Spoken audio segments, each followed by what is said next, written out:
Hey everyone, welcome back. It is good to have you here. Grab a coffee or whatever you're drinking because we need to sit down and talk about what just went down in Thailand.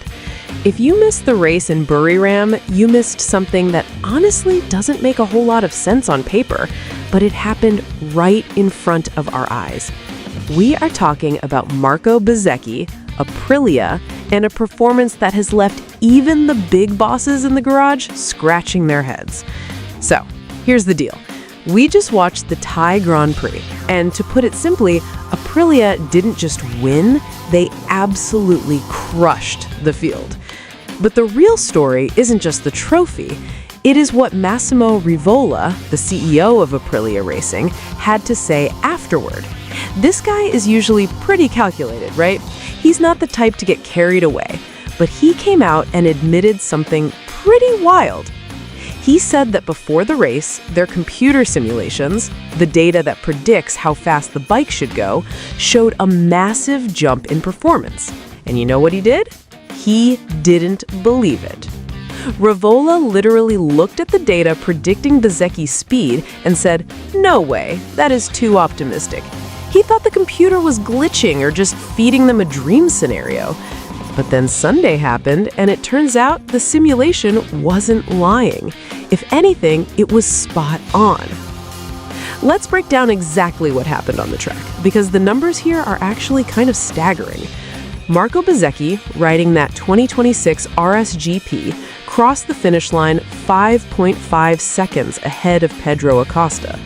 In modern MotoGP, where guys are usually separated by tenths of a second, 5.5 seconds is an eternity. It's a different zip code. But here's the statistic that really matters, the one that tells you this isn't just luck. Bezzecchi completed the race almost 16 seconds faster than he did last year, specifically 15.941 seconds faster than the 2025 Thai GP. Think about that for a second. In 1 year of development, finding 1 second over a race distance is hard. Finding 16? That is unheard of.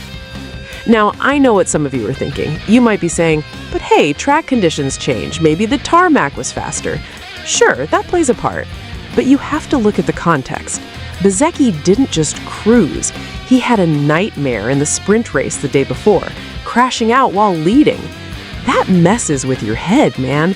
To come back the next day in that brutal heat and pull a gap like that is pure mental toughness. However, let's keep it real and not get too carried away with the hype train. We have to look at the comparison to Marc Marquez from the previous year. The data shows that Bezzecchi was still technically about a second slower than Marc's winning time from 2025.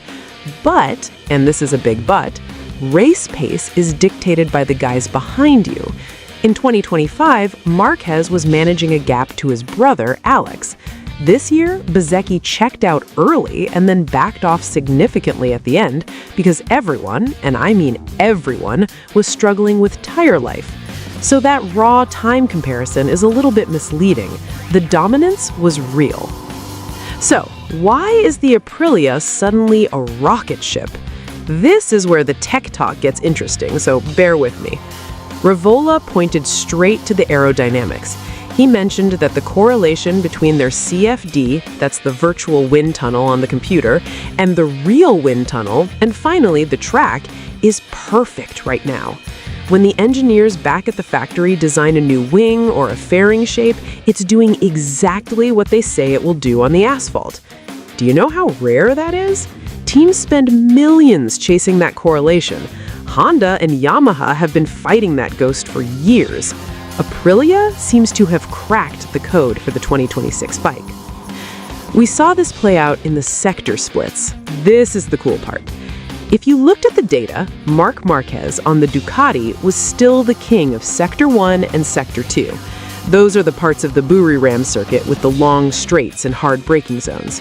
The Ducati has that raw horsepower and braking stability, but then you get to Sector 3 and 4, the twisty bits, the flowing corners.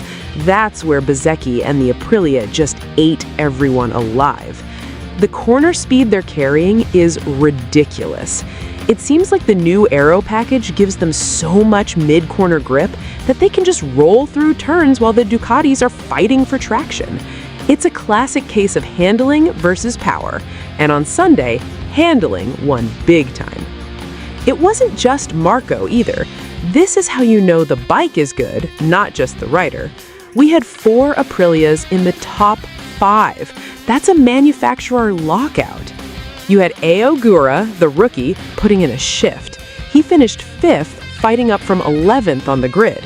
He was actually slower than he was in 2025, which is interesting, but he made the move stick when it counted. And then there's Raul Fernandez. We have to give a massive shout out to Raul. The guy dislocated his shoulder in the morning warm-up. Let me repeat that. He popped his shoulder out, got it put back in, and then went out and raced